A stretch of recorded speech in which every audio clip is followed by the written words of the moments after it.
Hello Philippines, good afternoon once again. Nandito naman tayo sa Davao Beach Club. Buha tayo ng update sa ginagawang tulay Davao Samuel Bridge. Ayan, dito tayo sa may Aswela Cove, kanto ng Aswela Cove. Yan, may nag-deliver na ng materyales para gawing pulong.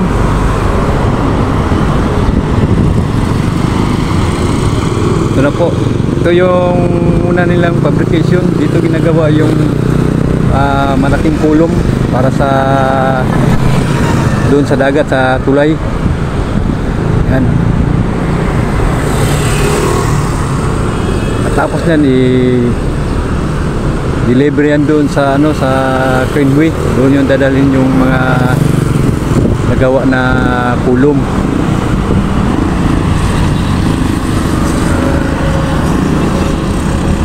Dito rarampa ang tulay.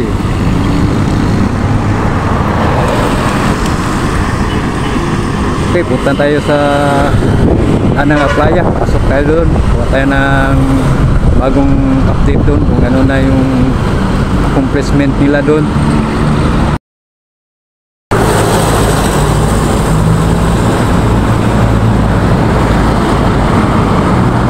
Ito naman yung kadalawa nilang fabrication. Doon banda ginagawa yung pulong na hindi masyado malaki. Yan. Tsaka yung iba pang wingspan ng Greenway, dito nila ginagawa. Yan, dito rin sila naghahawal ng tubig para pang spray sa daanan kasi medyo alikabok kasi marumi na yung daanan eh.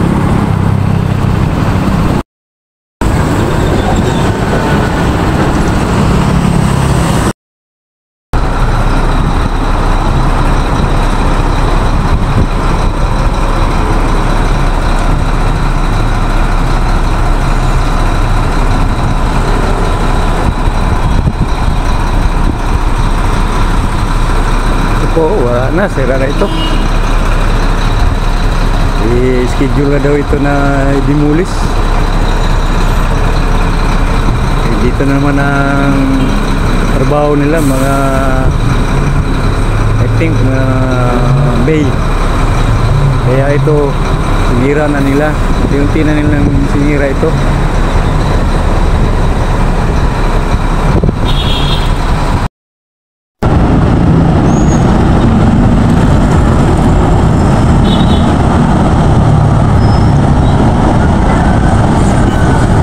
Ayan na po, naghahawal na naman sila ng pulong para dun sa dagat.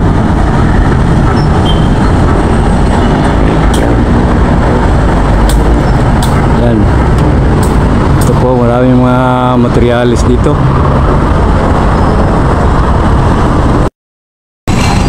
And dun banda, nag-drill na naman sila dun. Another butas na naman yan diyan.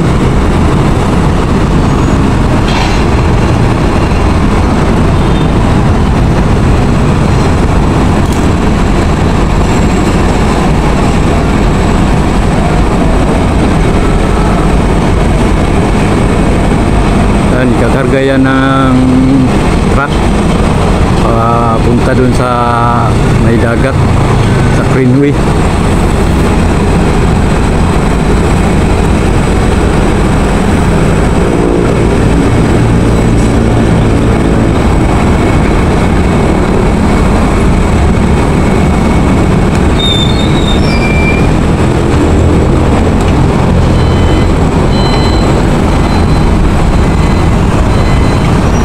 Diyan na sila nag-drill. Labas na.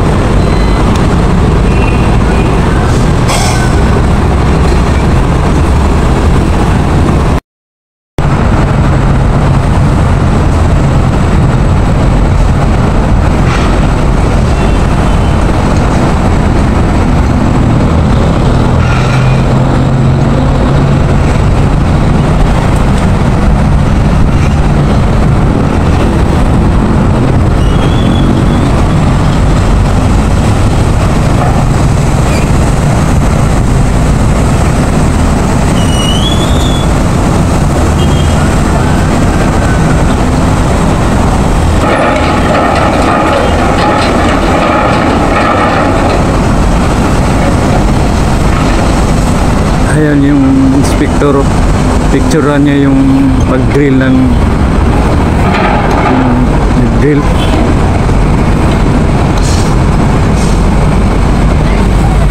Yan, gumagawa sila dyan ng ano, ng kulom.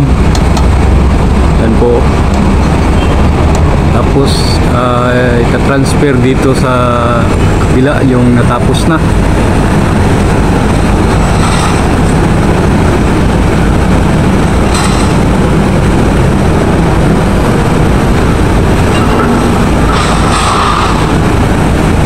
Yan, dyan nilalagay.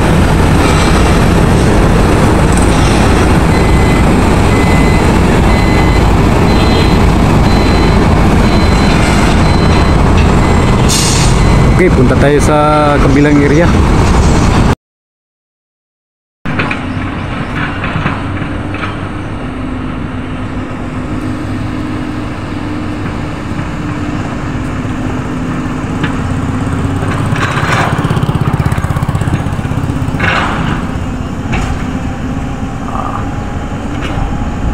Yan po, binutasan na nila yung ano, yung pang poste.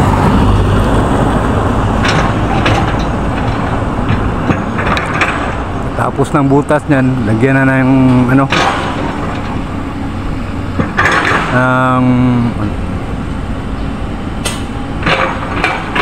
mating.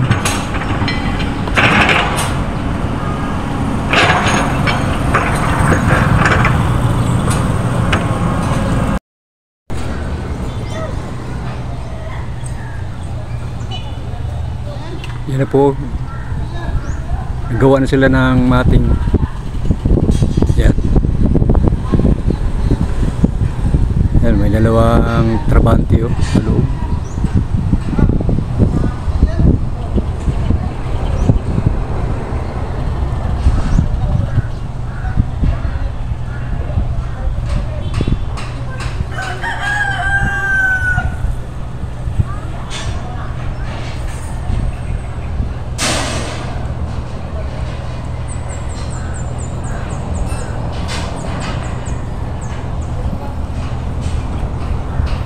Yan. Tapos yan ang mating, buhusan na nila yan.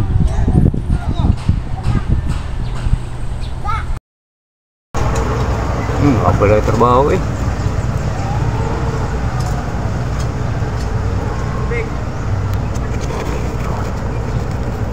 Nawal ng pusti oh. Dali ra di saka. Pas-pas man ang trabaho. Namay po sila. Pupug yung idea gud. General lang. Simple lang yan sila nga trabaho kana paano base ng mga China ilang ito. Oo. Matulay pabuhat ilang mga bukis ba. Kuya kayo ano sa ayon lang. Kuya ilang technology.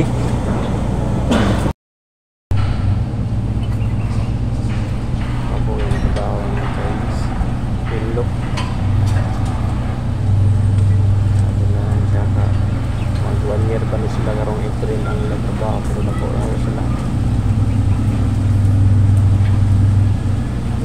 Ilang pundasyon dire Kini bago nila ni balikan. Ano yung mga poste sa kuha siya sa Davao Beach Club Lanang.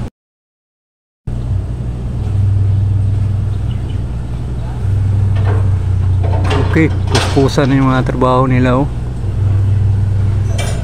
Yan, mukhang minadali nila itong dito sa may playa side. Yan, taas na yung trabaho nila.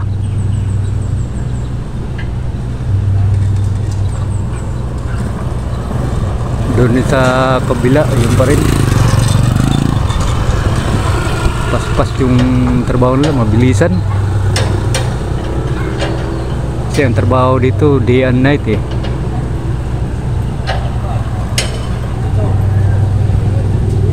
Kasi yung mga Chinese na target nila 2027 yata, instead na 2028 ito matapos, kukunin nila ito ng 2027 before election yata yan eh.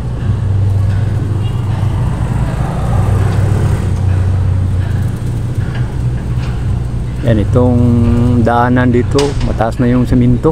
Papunta yan doon sa dulo.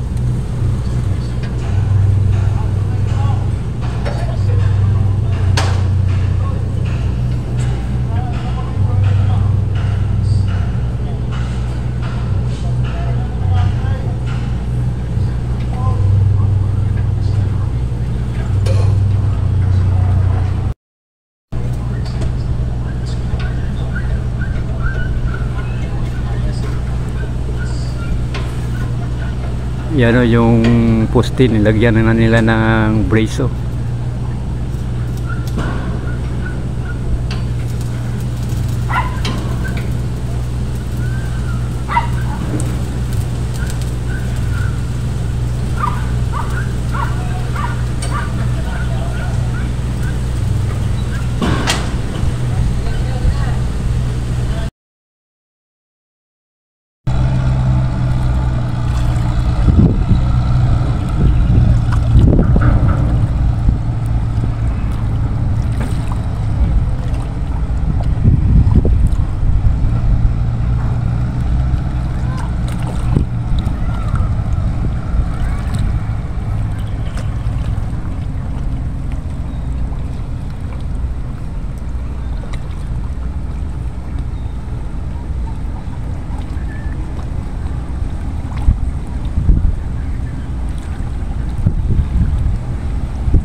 Ayan po, dito naman sila na trabaho.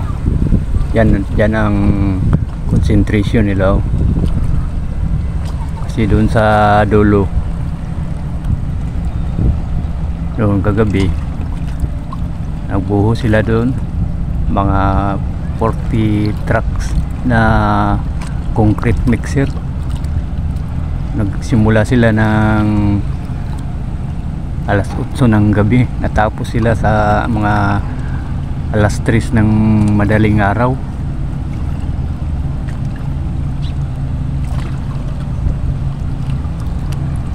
Dyan naman sila ngayon.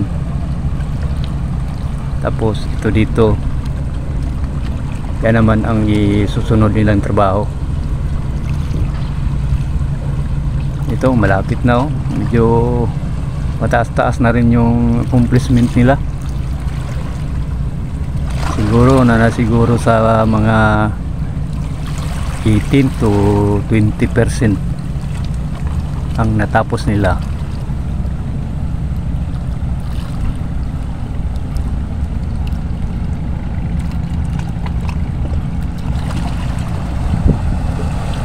Yung trabaho dito araw at saka gabi. Masipag talaga itong mga Chinese workers, mga Chinese engineers, magaling. Pero magaling din yung Filipino workers, yung mga skilled workers natin. Nag-exchange idea sila kaya yung trabaho nila mabilis.